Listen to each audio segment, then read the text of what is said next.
चलिए दोस्तों, आज हम सब फिर शुरू करते हैं सीडीपी की एक और नई क्लास। यह क्लास आपकी प्रैक्टिस क्लास है जो कि आपके आने वाले सीटेट एग्जाम के लिए बहुत ही महत्वपूर्ण है।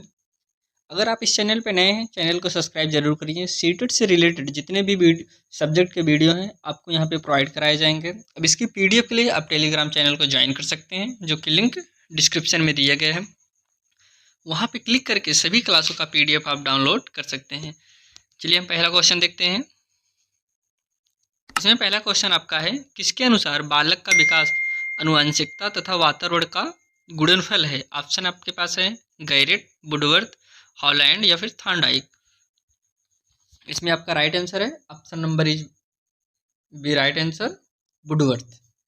अब इसकी हम व्याख्या समझते हैं। इसमें जितने भी क्वेश्चन आपको मिलेंगे सभी क्वेश्चनों को हम व्याख्या के जरिए और अच्छे से समझने का प्रयास करेंगे। कह रहे हैं आनुवंशिकता से व्यवहार के रचना तंत्र का निर्माण होता है तथा वातावरण उस रचना तंत्र के व्यवहार की एक निश्चित दिशा विकसित करता है। बीज से वृक्ष बनने की संभावना निहित रहती है, लेकिन वातावरण के आधार पर उसके विकास का स्तर निर्धारित है। अब कहने का तात्पर्य है आनुवांशिकता और वातावरण दोनों एक दूसरे के पूरक हैं। बिना दोनों के किसी चीज़ का विकास नहीं हो सकता। जिसे कह रहे हैं वृक्ष, आप बहुत बढ़िया बीज लाकर बो दीजिए। अब देखिए आनुवंशिकता से तो बीज बहुत अच्छे हैं। अगर कहीं बारिश ज़्यादा हो गई या फिर बारिश ना हुई तो बीज अच्छे नहीं उगेंगे। वही कह रहे हैं कि आनुवंशिकता और वातावरण दोनों का आपस में गुणनफल हैं, दोनों एक दूसरे के पूरक हैं। अब नीचे हम देखते हैं, दोनों में से किसी एक के अभाव में वृक्ष का समुचित ढंग से विकास होना संभव नहीं है। वही कह रहे हैं कि दोनों में से कोई भी प्रभाव हो जाए या फिर बीज गड़बड़ हो जाए जो कि आनुवंशिकता से रिलेटेड है, या फिर वातावरण गड़बड़, दोनों में से कुछ भी गड़बड़ हो जाएगा तो वृक्ष का विकास अच्छे से नहीं हो पाएगा। आइए हम सब आगे बढ़ते हैं, नेक्स्ट क्वेश्चन समझते हैं। कह रहे हैं कि मनोलैंगिक विकास में सुप्तावस्था के वर्ष अंतराल संबंधित हैं। ऑप्शन है 6 से किशोरावस्था तक, 2 से 5 वर्ष, 18 से 20 वर्ष और 20 से 22 वर्ष। इसमें आपका राइट आंसर है option number A is right answer, 6 से किशोरावस्था तक। अब इसकी हम व्याख्या समझते हैं। मनोलैंगिक विकास के सिद्धांत सिगमंड फ्रायड के द्वारा दिया गया था। किसके द्वारा? सिगमंड फ्रायड के द्वारा। इसको आप ध्यान दीजिएगा। इस विकास के सिद्धांत के अनुसार सुप्तावस्था का वर्ष अंतराल 6 वर्ष से किशोरावस्था, और किशोरावस्था को यौवन अवस्था भी बोलते हैं, यौवन, इसको भी आप ध्यान दीजिएगा, तक होती है। अगला क्वेश्चन देखते हैं दोस्तों हम सब।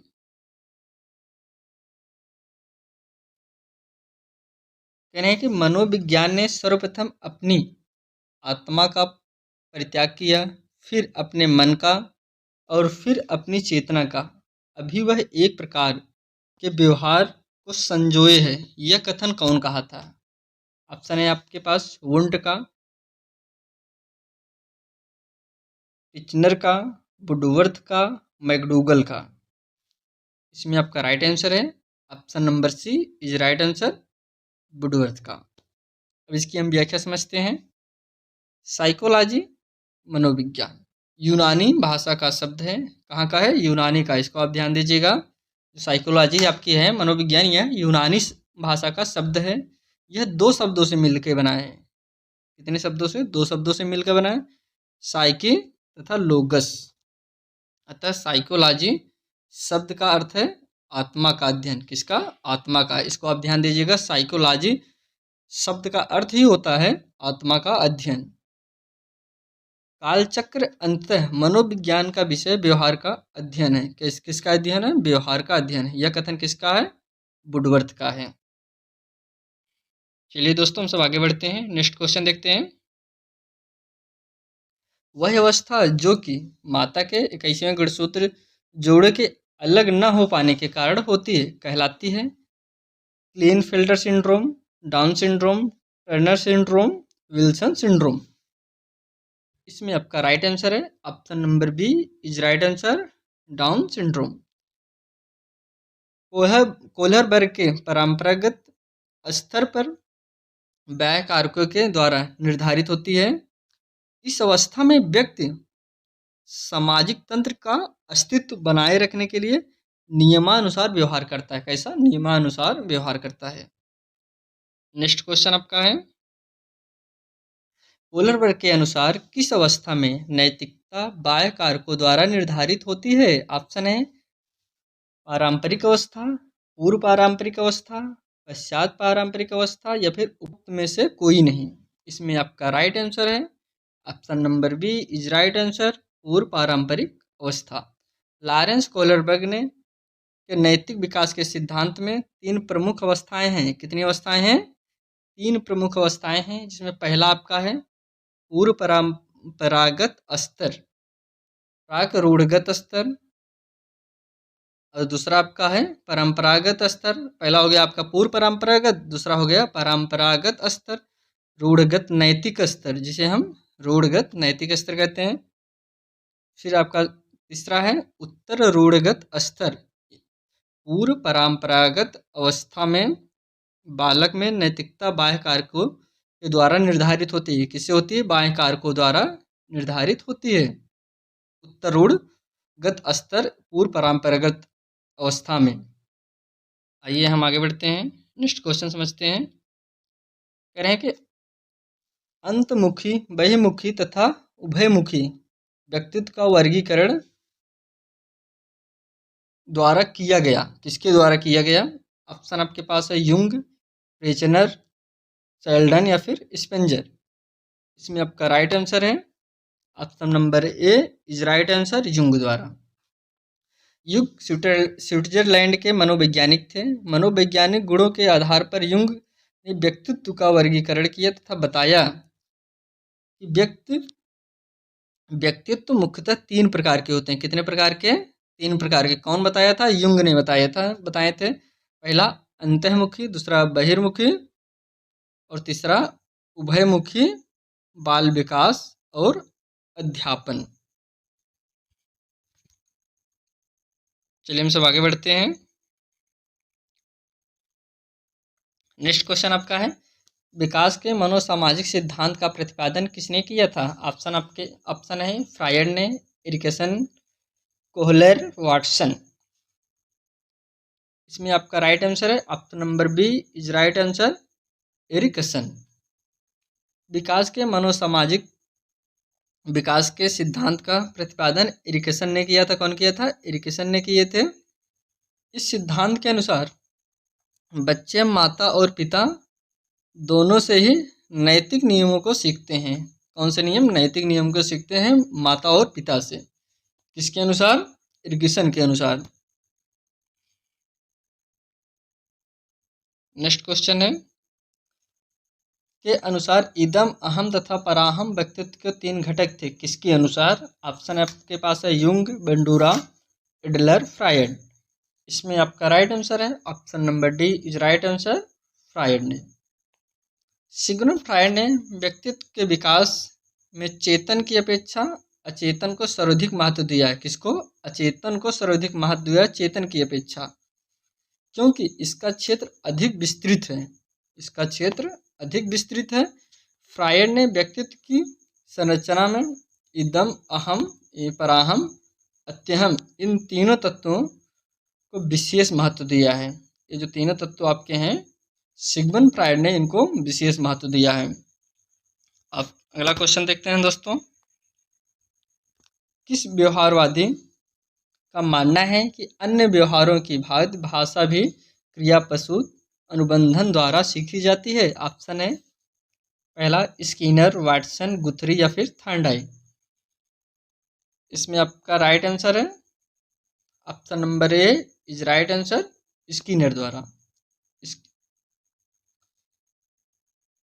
अब इसको स्किनर कहते हैं। अब इसकी हम व्याख्या समझते हैं।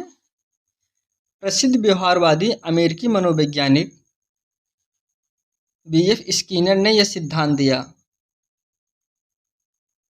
क्रिया प्रसूत अनुबंधन का सिद्धांत कौन दिए थे? स्किनर ने दिए थे। इसको आप ध्यान दीजिएगा।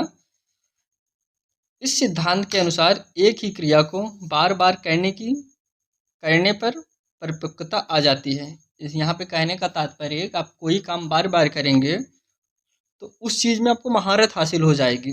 जब एक ही काम आपको डेली करना रहेगा तो उसके बारे में आप अच्छे से जानकार हो जाएंगे।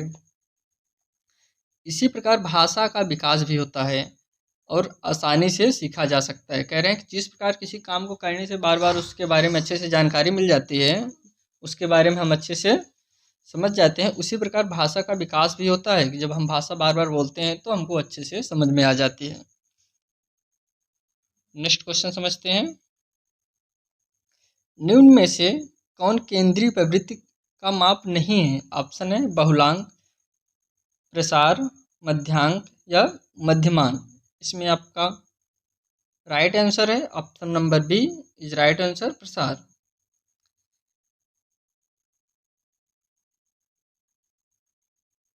देखिए यहाँ पे ध्यान दीजिएगा कि नहीं, बहुत बार एग्जाम में ऐसा पूछता है कि हाँ दे दे कौन केंद्रीय प्रवृत्ति का माप है, नहीं है। आप अगर नहीं ध्यान देंगे तो इसमें पहले आंसर देखेंगे वो सही है तो वही लगा के चले जाते हैं, लेकिन आप इस लास्ट में जरूर देखिए अगर नहीं पूछा है कि है पूछा है। अगर नहीं पूछा है तो उसमें से कौन नहीं है, अगर है पूछा तो कौन है। अब इसकी हम व्याख्या समझते हैं।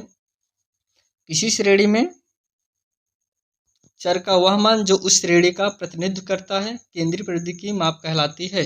केंद्रीय प्रवृत्ति की मुख्य मापें निम्न है। कौन कौन सी? मध्य, मध्यिका, बहुलक, प्रसार। केंद्रीय प्रवृत्ति की माप नहीं होती है। वही कह रहे हैं तीसरा जो है ये प्रसार जो है यह इसकी माप नहीं होती है। नेक्स्ट क्वेश्चन देखते हैं हम सब।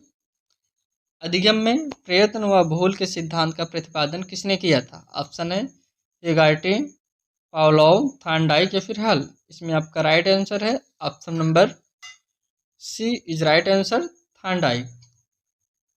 अधिगम के प्रयत्न व भूल का सिद्धांत का प्रतिपादन थार्नडाइक ने किया था।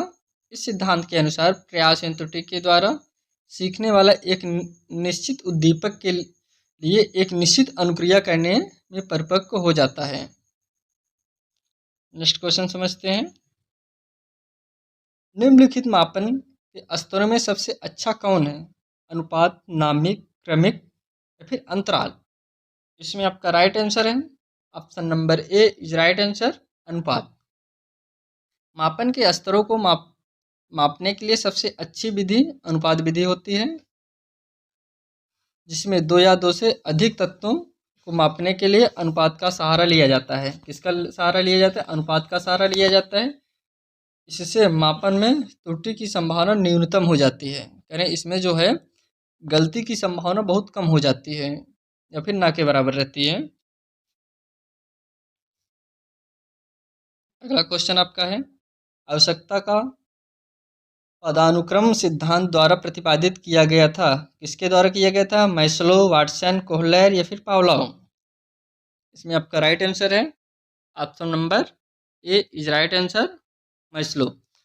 1954 में अब्राहम मैस्लो ने आवश्यकता के पदानुक्रम सिद्धांत का प्रतिपादन किया। किस सन में? 1954 में।